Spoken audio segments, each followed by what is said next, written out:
Hello everybody, Seehofer here with ContagionChallenge.com. If you haven't been to the website, I posted the link below. Understand it is a work in progress, but at its core, it will evolve into a long-running narrative Age of Sigmar campaign. It takes place in original game world. I hope to introduce a lot of RPG elements as well. At any rate, there's a lot going on at the end of the day.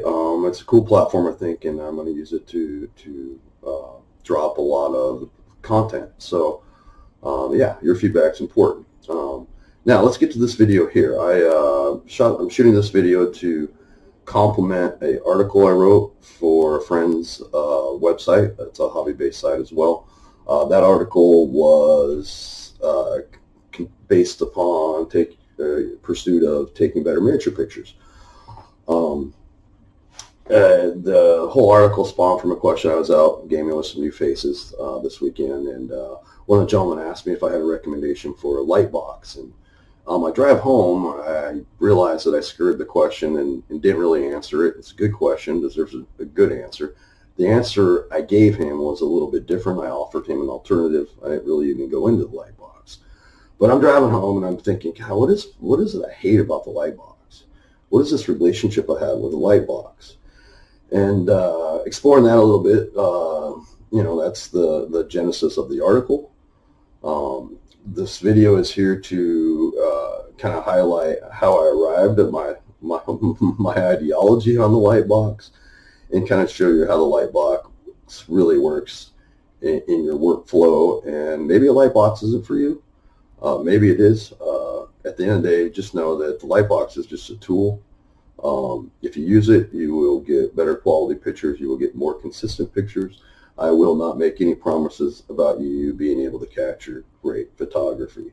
They'll be good, but the light box kind of, by eliminating variables, a lot of times you're eliminating the very ingredient that makes any particular image special, and sometimes that's the variables we can't control, whether that be a lighting or angles or whatnot. All right, so let's get into it. Let's start with my light box. This is the light box I use currently. It's a pretty standard design. It's pretty much a lot like any light box I've ever used regarding the hobby. This particular brand is Limo Studio. I know relatively little about the brand. I do know that, as far as quality goes, it's a nylon textile box. The cube is 16 inches. As you can see, it's a pretty big footprint. This is how it comes. It's pretty compact for storage and travel. Now, to be honest, I don't keep the lights in here. They're in here. We'll go ahead and open it up and look at the lights. In storage, I take the lights out because I'm quite honestly using the lights for other things, and it just stores better flat. This is a typical light you'll get with such light boxes. It's molded plastic. It's spring-loaded feet. Sits like this. Dun, dun, dun, dun. This particular light box comes with 2. You can get versions with 4. 2 is never going to be enough. You're always going to need more than 2. Typically, you probably have some other lights to bring into the equation. Your painting light, particularly if it articulates, you'll probably have at your disposal. At the end of the day, if you're short on lights, you probably want to get a box that's got the 4 lights. If you have other lights, you can get away with one like this with just the 2 lights. So, compact storage, so far so good. Build quality, yeah, it's a nylon bag. It's not going to stop bullets, but for typical use, it should last you a long time, if not your entire hobby career. So there's that unpacked. I'm going to cut and show you where it's set up in my space, or where I initially had it set up in my space to facilitate better workflow, and then we'll go from there. Okay, here is the light box set up where I had initially intended to use it. As you notice, it's adjacent to my workstation. Or to the left of my workstation, I have my painting station, which is an utter mess at the moment. But as you can see, the 16-inch cube takes up quite a bit of space. In this image, or in this video here, you can see I only turned on one light just for demonstration purposes. But as you can see, I only have about 8 inches on each side and the back to work the lights and to position them.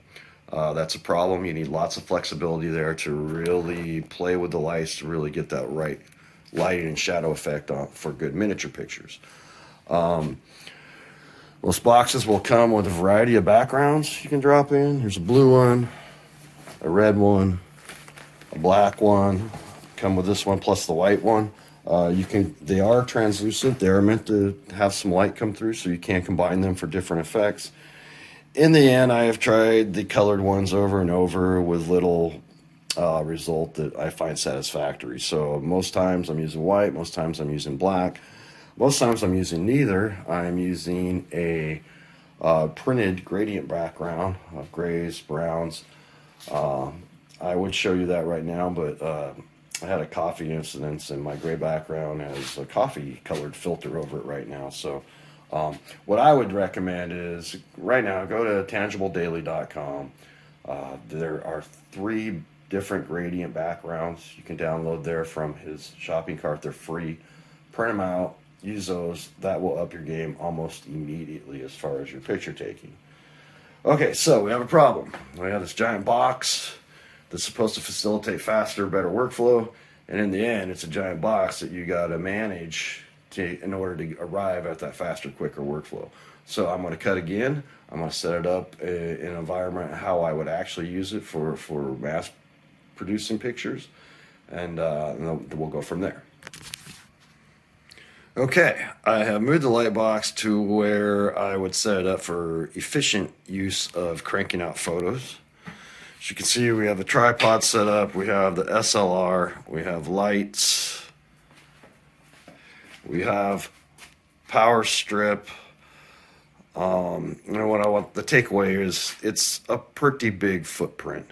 What's not shown here is a cord running to the PC. If you're doing real-time reviews of your photos, that would be added into the equation. Now you can also, I could also use the SIM card and download to the SIM and then pack it to the computer if that's more convenient. As you can see, you want a lot of space because you're going to want to play with all these lights to get your optimum pick. I have different styles of lights. I have LEDs that came with it. This is a softer, as you can see, bulb. It brings in a little bit of warmth. This is straight up daylight, energy saving daylight bulb. It's my painting lamp, as you can see. It's got plenty of battle scars. To verify that, you will be frequently taking the top off, or folding it back, and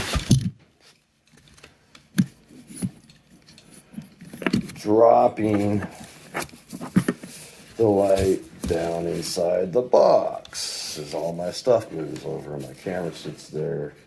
A lot of times you will be dropping the box. You will be coming into the box like this, literally.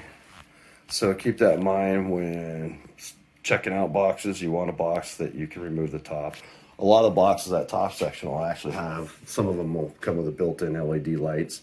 You want one that LED light is removable, or at least the top panel is removable or folds out of the way like this box here.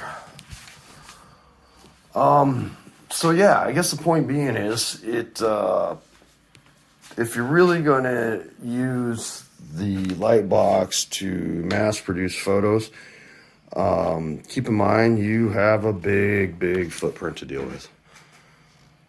Now, some other things about the box. The box is there to eliminate variables, control your photo session.